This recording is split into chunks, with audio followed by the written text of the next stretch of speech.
Hey guys, and welcome to a new episode of the Content Creator Life. Today we have a special guest, Milan. Can you tell us about yourself?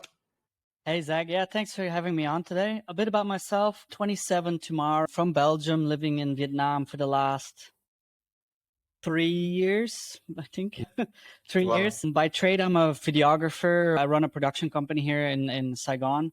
So I do a lot with photo and video, and content wise, I run my own podcast as well called In Full Effect. And I always loved making videos, always loved creating content, and actually started from traveling the world. I'm self-taught. I first picked up a camera, started taking pictures around the world, then I saved up enough money to buy a GoPro, and then started making videos, got myself Premiere Pro, started editing, and then build up and tried to get better so I could get a job within photo and video. And yeah, I eventually started freelancing and now in Vietnam, partnered up with my business partner, Kevin, and we're running a production company, anything with photo and video basically. And that's mostly my day to day right now. And then on the side as well, a lot of other content like podcast. And if I'm still traveling, that's been a while, but Yeah, I it's been try 2 years, to make right? some travel videos as well. I love flying the drone, so I have a lot of that. That's awesome. And talking about the podcast, is that what you would call your kind of side gig for now? Yeah, it's definitely a side gig. I wish actually, because the idea to do it was way earlier, like about 2 years ago, but I only started 4 months ago, or Okay. actually executing it 4 months ago. But the idea has been there for a very long time, because the thing was, I was traveling for work. I was traveling around the world, and I was actually shooting event videos for personal development events. Well, So I got really inspired during these things. And yeah, I was like, I'm meeting all these crazy people, like cool people, very like intelligent and successful people. I just want to interview them, but I don't know why I never got to it. I think the reason is because I always wanted to have things perfect, and it was just perfectionist like me. yeah. Hello. So I procrastinated for so long, like over 2 years. I actually recorded one episode before, a very long time ago, but never released it. And then, yeah, 4 months ago, I was like, I'm just going to do it. And now I'm regretting that I didn't start during the hard lockdown when we had more time, because now everything comes together. Yeah, get more busy, right? Yeah, busier, and then work, and then the podcast, and social life, and family. And yeah. Yeah, but that's the reason we're having this podcast, because my aim is to inspire people who are hesitant to start.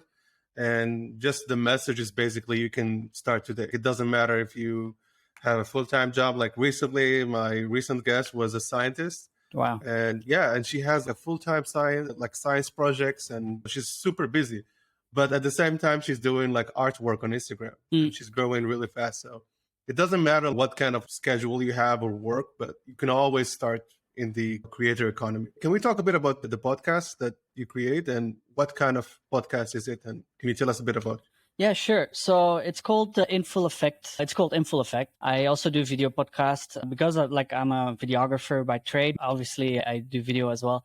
And basically, it's about anything with your goals, your mindset, full potential. And like you, it's also trying to inspire people to become a better person or a better version of themselves, basically.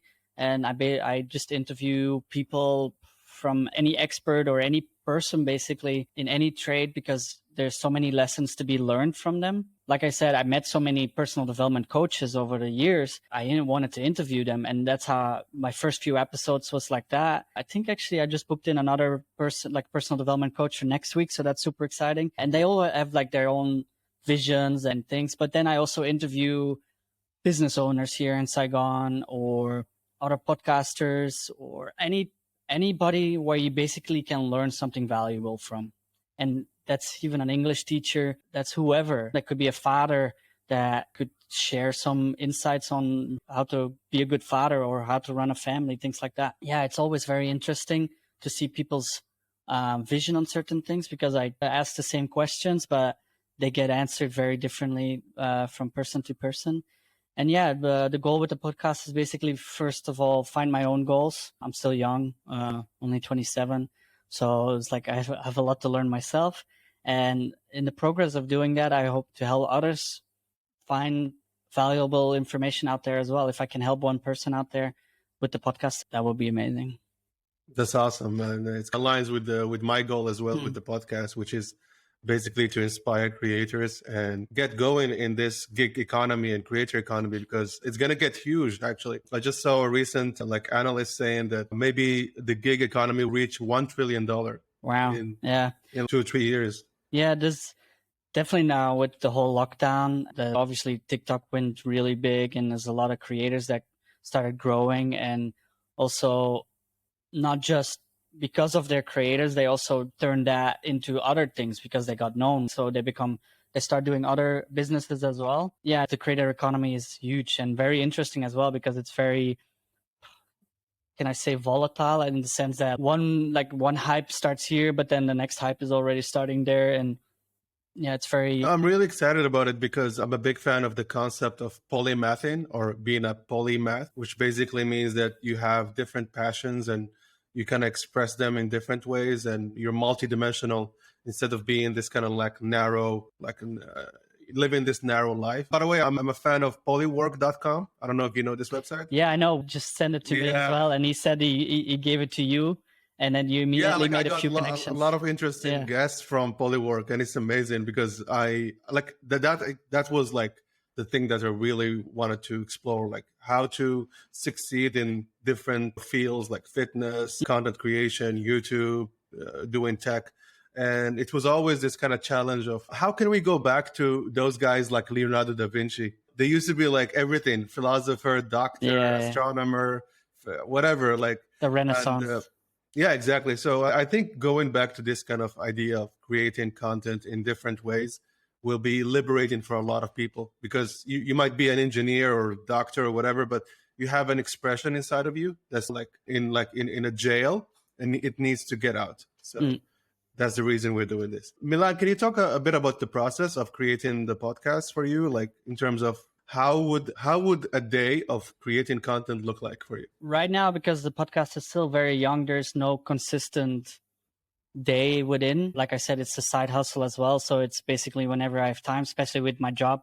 It's not a 9 to 5 or anything. It's like sometimes I work 16-hour days, sometimes I work 3-hour days, and it's just trying to fit in wherever I can. When I first started, I tried to be very consistent as the first thing. So I tried to post every Wednesday, and then smaller bites from the whole podcast during the week. Now when work is picking up more, it's a bit harder, and I put a lot of pressure on myself doing so, and I was suffering under that. Especially, just to let people know, your podcast is also video. Yeah, and the thing is, I do like you online, but also in person. So wherever, like last in-person one I did with Tyler from Brick and Barrel, for example, here in Saigon. So what I did, I went to the bar, we set up 2 cameras, we have lighting, we have audio equipment, I have my assistant with me, and then we record the whole. That's my job. That's literally what I do for a living, and then I use that in a podcast. But it takes time. But it takes time. It takes effort. The thing is, I do enjoy in person a lot more. It just takes more work. But yeah, so I started putting a lot of pressure on myself of trying to succeed so much, but then I realized I was not having fun with it as much anymore. I knew that was going to happen. That's why I started very little, in a sense. Like my episodes could be way more produced, post-produced, if I wanted to. I didn't want to burn myself out immediately by doing it, and now I realized I'm already doing it with the amount of effort I put in before. So right now I'm at a point that I'm just going to have fun with it and do whatever is possible, because that's the goal in the end, to learn from it and not suffer from it. And to keep doing it, that's a big Exactly. one. Like instead of burning out and giving up, I'd rather just have fun with it and help people help me grasp with the little bits. It's about compounding, right? I've been reading this the book, The Compound, last week, and I just realized I can't do 100% every time. 1% a week, that's enough. Yeah, exactly. Or 1% every day. We try whatever we can do, and in a year we see where we are. I love the message that comes from your experience to the people listening or watching this. It's basically find a way to kind of keep the consistency, but don't overwhelm yourself. Don't burn out, because that's what happens to a lot of creators, and they just give up. Yeah, 100%. If I had all the time in the world to do this, I would make like crazy ass episodes, I reckon. Because I do enjoy creating, but if you also do it for clients and you do it every day, it becomes a lot. Yeah. It happens to me as well with my first podcast. It was a bit overwhelming. It was a tech podcast. I had a co-host and he was in Hanoi. He's a tech YouTuber as well. And it was really like tricky in terms of co-hosting from different locations and talking about various subjects, editing them. So it was really overwhelming. But when I did the second podcast, which was Content Creator Live, I started with the seamless way, which is audio only. And it works because like we bumped a lot of episodes and then got a bit of momentum. And then we can switch to video like recently. Yeah. You're the second guest now in video format. Awesome.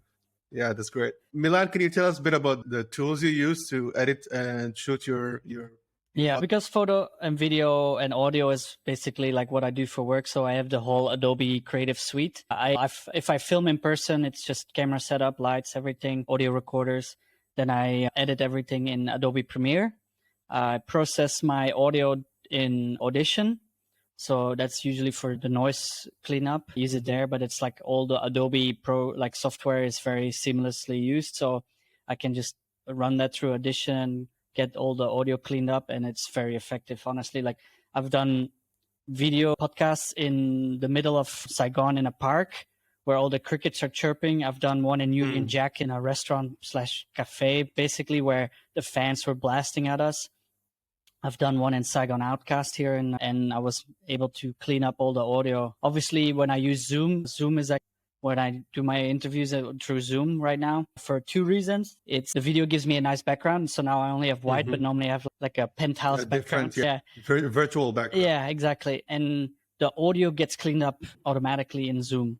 And I'm pretty happy with that so far. But yeah, it's all in Adobe Premiere that I edit the whole thing. It's no online. What about the camera and the microphone? The microphone right now that I use is like a Rode video microphone that I run through a Zoom recorder into the computer. So it's a very complicated setup for no reason, but that's the gear I have because of work. And right now I'm using my computer. Yeah, I'm actually using the Zoom as well, Yeah. H5. So I'm using the H4n Pro. I have the 5 here as well, but this right now is easier to use for me. And right now it's just a webcam from the laptop because I just borrowed my camera out to an intern of mine. Yeah, I have an older camera, but I didn't want to get into the setup of that one. Figuring out. But yeah, for online, usually the 720p is enough. It's more than enough. Is there anything you want to say to people who confused about what gear to get to start their, let's say, podcast in terms of video? Or maybe YouTube channel. So what's your advice as a videographer? So like purely on gear, right? So I'll tell you a funny story first. Also the host from Comeback Podcast. He used to he records podcasts every day. He puts out multiple podcasts sometimes a day. But when he first started, he did everything on a phone. I've been on his podcast before, and before I came there, I noticed that he was literally recording from his phone. No mics, no nothing. And this was only audio. And what he did, he places the phone in the middle of the two people in a bedroom, and he turns the AC off. So everybody was sweating their bums off. But I heard that before I came there, and I have these lavalier microphones that are basically split in two. So there's two lavaliers that goes into one contact. One output. Yeah. And I assumed he had an iPhone, so I brought a connection from iPhone to just a normal pin. And I gave him that. I was like, look, try these out, and you can keep your AC running next time. And those microphones, they cost you probably like in Vietnam Dong. Or I think it's like maybe $5-10. Yeah, or maybe a little bit more because they're like decent from Boya. But yeah, the Boya ones maybe like 10, 15. Yeah, $20. so in the end of the day, like you don't need crazy equipment. And there's like a level, because there's always a debate, like content over quality of audio, for example. There is definitely a level where you hook off from an audio podcast because the audio is too bad. But if you have like your basic like microphones like lavaliers, you can get so far. Connor does it. Especially like when you're starting, like the first 100 videos or 100 episodes, they will suck, and you're going to have to accept that. Otherwise it doesn't work. Exactly. You're going to quit. Exactly. So it's all about like getting there first. Like my first episode was horrible. My intro was 3 minutes just talking about who this person is. And then most people stop listening already. So I got better at it, and it's just about practice first, and gear will come. If you want to do video, I know people who do it on their phone, or if you do Zoom recordings, just use your laptop's webcam, easy. And it comes back to why I procrastinated the start of my podcast. I would say I wanted everything to be perfect, and then I just decided, look, it's not needed. If Connor can do it with a phone, and he did 150, 200 episodes on a phone. Now he's almost like to 400 episodes. Yeah, he's That's over crazy. 400 now. And okay, like he's super happy that I gave him the lavalier mics because he was overwhelmed as well. What gear should I get? Yeah, by the way, when he got me on the podcast, I was in the lavalier stage. Yeah. So I think I went on the podcast November or October last year. And then he borrowed mine until he bought his own. And then he just started from there. And it's indeed a lot better from there. And you evolve slowly. It's not that you have to get all the gear at once. I know, for example, you put a lot of effort in your background because it's only lights where we can see. Yeah, I'm already using the same thing for YouTube. Yeah, I have a white background. I'm a bit conscious of how I place my desk in my room. So I have a plain background because I don't have a nice setup anywhere in my office. But in the end of the day, it comes down to content. What's your podcast about? What's your videos about? If you're a bit smart, don't make it too messy in the back and things like that. But yeah, just start with whatever you have now. Exactly. And then you slowly get more comfortable with the gear you have, because if you want to get all the best gear, but you have no understanding of how to use it, then there's no point of having it. Exactly. And even if you have some favorite YouTubers or people you follow, go back and watch their first videos. Exactly. And see the progress. Like you can see that maybe they spent 5 years with the same kind of like crappy quality, let's say. But then the last 2 years, the last year, they start to get some momentum in terms of quality and getting bigger. But that's what people usually glimpse over. They don't really see that. They see only the results now. And it's also to see the progress. Yeah, it's also interesting as a follower of certain YouTubers to see their progress. I'm a big fan of Peter McKinnon, for example. He's a photographer, videographer. How he started in his home office or things like that, and then he got his own office and he started like getting staff and things like that. So it's just very interesting how the progress is, and it's actually fun to be part of that progress of the creator itself as well. Yeah, and the audience that kind of follows you or they know your journey, they also feel inspired by knowing how you got there. Not just one day pop up and then, oh, you're rich and famous.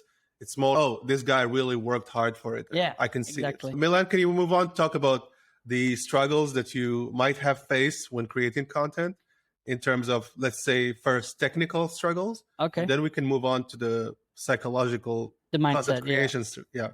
Yeah. So technical, I'm trained in these things. So I was never I trained myself doing it to make money. So I'm a tech nerd or a gear nerd basically. So I love to get like more cameras, more lenses.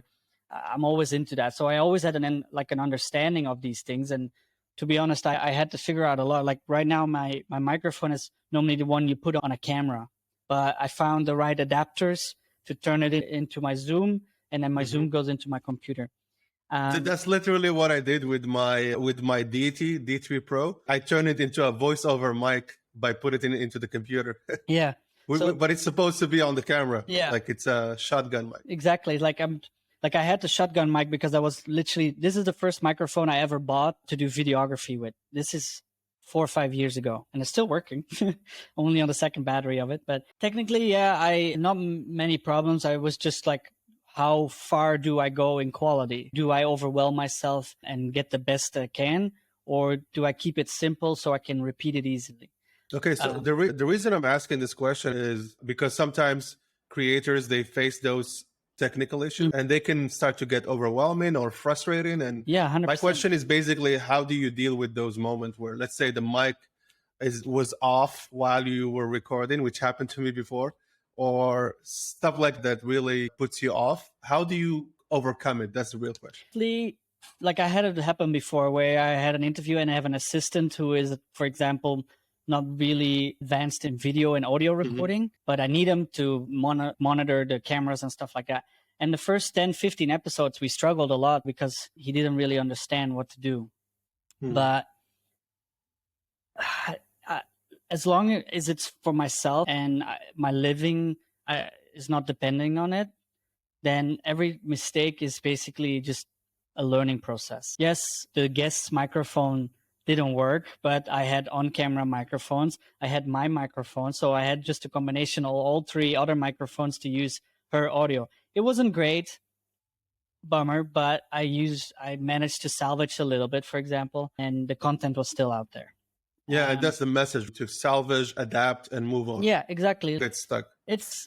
You might see it as a struggle and a failure, but in the end of the day, every failure is needed to move on. If everything goes perfect, then you don't learn much. It's very frustrating, yes, but it's just part of the learning process. And if you think about that okay, this happened, but at least for next time, I know better. And you just move on instead of staying stuck in the present and with something you can't change. You think about, what can I do better next time so this wouldn't happen again? And yeah, you have to keep in mind, right, that all creators of all shape and form face some technical problems. Oh yeah, 100%. There's so many big YouTubers out there. Mr. Beast, right? He's like the biggest YouTuber out there. He shoots videos that cost him $800,000, $1 million, but he doesn't like the outcome of the video, so he doesn't post it.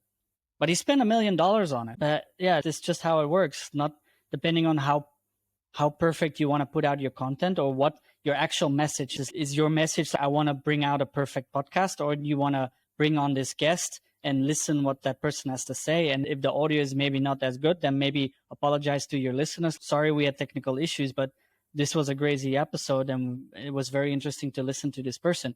Okay, next time you learn, you move on and get a better episode next time. Yeah, and you can see it even with some big creators, let's say Joe Rogan or other podcasters. Sometimes they make it a fun moment when you have those technical problems and bring joy from those struggles. Yeah, exactly. Yeah. Milan, can we talk a bit about the psychological part of creating content? And what's your mindset when you tackle creation content? It's hard to say for me. Like I said, I started 4 months ago. Basically, the people that are listening are friends and family or followers from the guests that I bring on. There's a few of my own friends and family and followers that follow me, but the amount of views I get, is very slim. And that's, of course, a challenge by itself, that you don't get that many people watching. Oh, this episode only had 50 views or even less. Oh, only had 10, 15 views. Especially podcasting on YouTube is still new. So yeah, I have more success on YouTube than I have on Spotify or on Anchor, for example, because I do video. But it's also the channel I push the most. But either way, then you have to think again, why are you doing this? So for me is, I want to learn as much as possible myself from the people that I'm interviewing. And the other day, I had an episode, I think 2 weeks ago, with two people that I brought on separately, and they're actually both my mentors. So one is Werner, that was number 4, and then Wes was one of them, also a friend of yours. And through the podcast, I connected these people. And then we did an episode with the 3 of us together about ADHD, because all 3 of us were suffering with that. Having this. We're going through life with it. It's not a disease. It's not. Anyway, if you want to listen about all of that, then go to my podcast, plug. Either way. But I brought people together. And then the coolest part was, because Werner was in Hanoi and Wes just came back to Vietnam, we went to visit Werner in Hanoi, and where we had really deep conversations. So I brought 2 people that didn't know each other, but through the podcast, I brought them in real life together, and they became really good friends. And also that episode that we had was actually really life-changing for me, because I learned so many things because of their experiences. And that's the essence of the podcast. It's not about how many views I'll get, but it's about, what do I get out of it? How much impact you can have. Yeah, how much impact it has on me. But then also, if it helps me, then there must be someone out there that it can help them. So if that's in your mind, then you win. Okay, it's not about the views, and that might be a struggle for a lot of people. And I think things like TikTok and stuff is all about that. It's hard. Like, you want to make a better place, but you still want to have that attention from other people. It depends on the quality of the viewer that you're seeking. Like, I just saw a recent study about, I think it was an Indian YouTuber who had 22 million subscribers, but most of them were not there for him.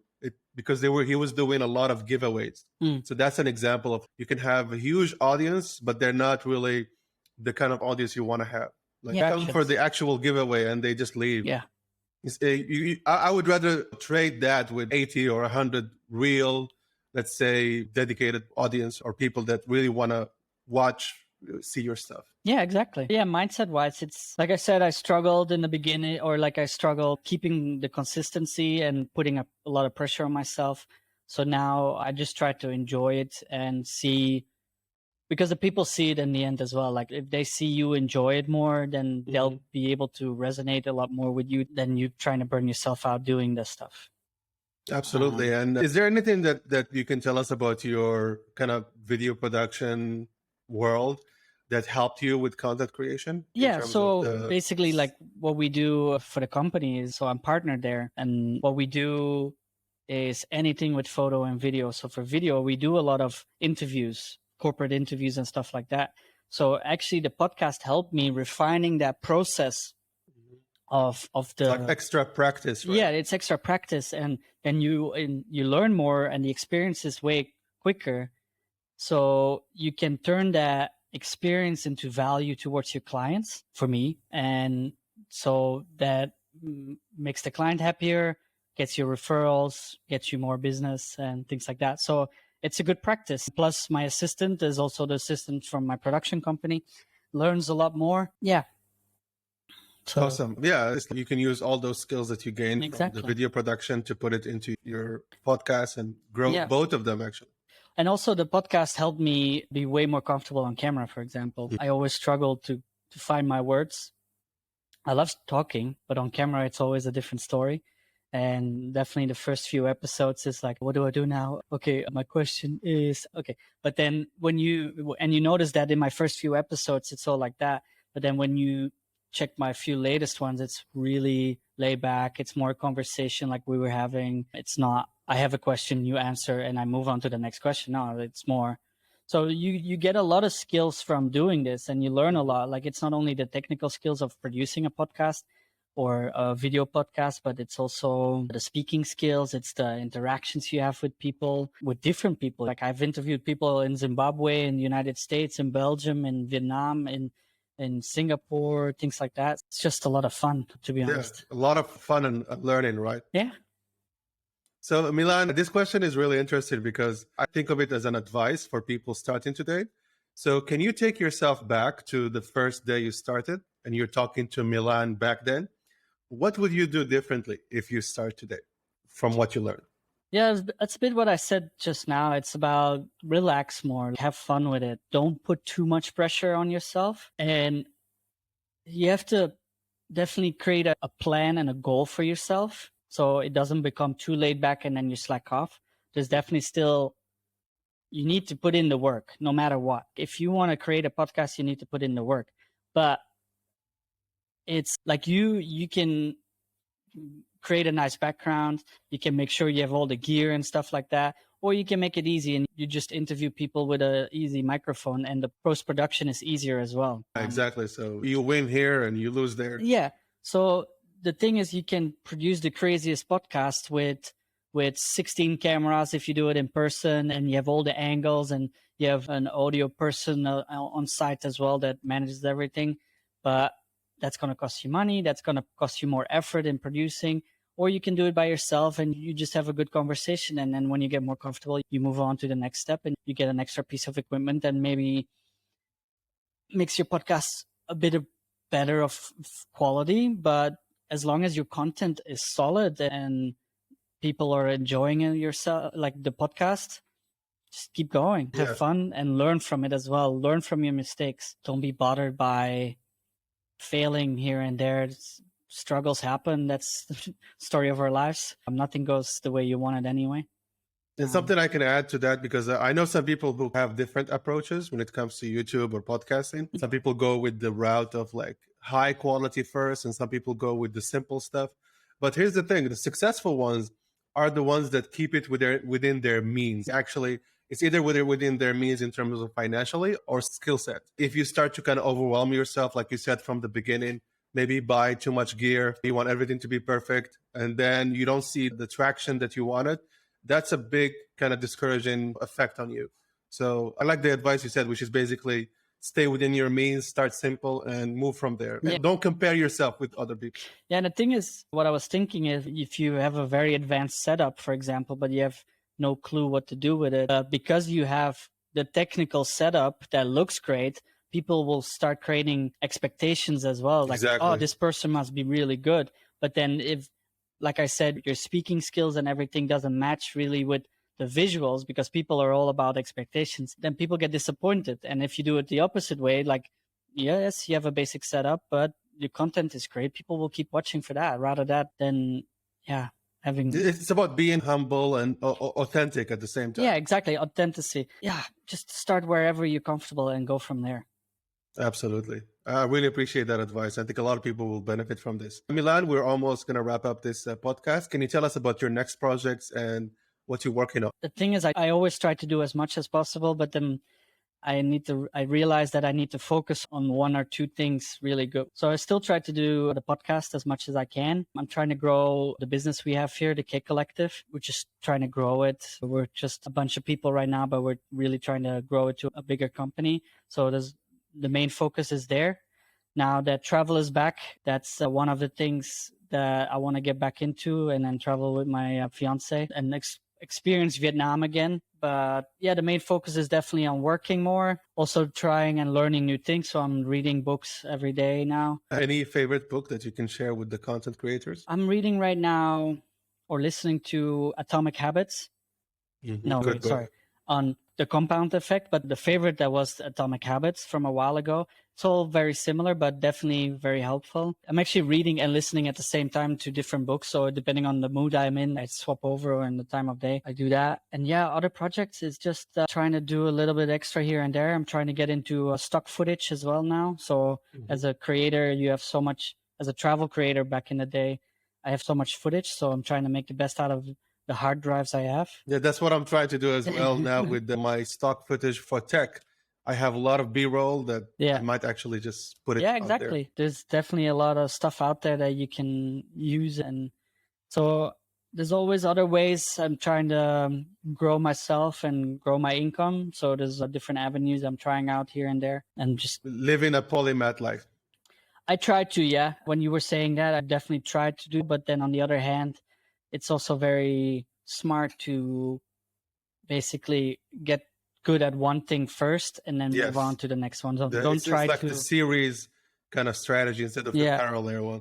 Because I'm also trying to stay fit. For example, I love boxing, but if I go boxing every day and I try to learn a new skill there, and I try to read here, and I still need to work there, and I need to make my podcast here, then I spread myself really thin, and then everything is on a meh level instead of focusing on 2 or 3 things really well. And then the next day I focus on 3 other things perhaps, or whatever is needed. Yeah, especially when you have a partner in life as well, then that's definitely a focus you need to have. And as a young person, you still try to figure all of that out. So instead of spreading myself thin, I try to focus on a few things, see what works, and go with that. Absolutely. And that's the way to end this podcast. So Milan, thank you so much for being on the show. For everybody watching, thank you so much for joining us, and we're going to keep the detail for Milan's podcast in the show notes. Awesome. Thank you so much. Have a great day, guys. Yeah, thank you so much for having me. Have a good one. Bye-bye.